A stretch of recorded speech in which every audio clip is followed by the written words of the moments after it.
In today's video, I'm going to teach you how to disable Fortinet on Windows 11. If you're looking to temporarily disable FortiClient, perhaps for troubleshooting or performance reasons, you've come to the right place. Let's dive right in and get you through this process step by step. First, we need to open the Task Manager. This is a powerful tool that allows you to oversee the applications running on your computer, and it gives you control to manage them effectively. To do this, press the combination of Control, Shift, and Escape on your keyboard. This quick shortcut will bring up the Task Manager immediately without the need to navigate through menus. Once you've got the Task Manager open, you'll notice several tabs at the top. What we're interested in today is the Startup Apps tab.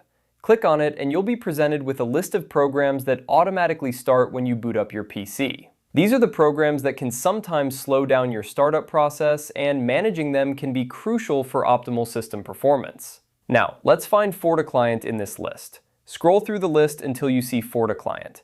It's important to be careful here and make sure you select the right application, as disabling the wrong one might affect other functionalities of your system. Once you've located FortiClient, right-click on it. This will bring up a small context menu with a few options. From these options, you want to select Disable. By doing this, you're preventing FortiClient from starting automatically the next time you boot up your computer. This doesn't uninstall the program. It simply stops it from running in the background unless you choose to start it manually.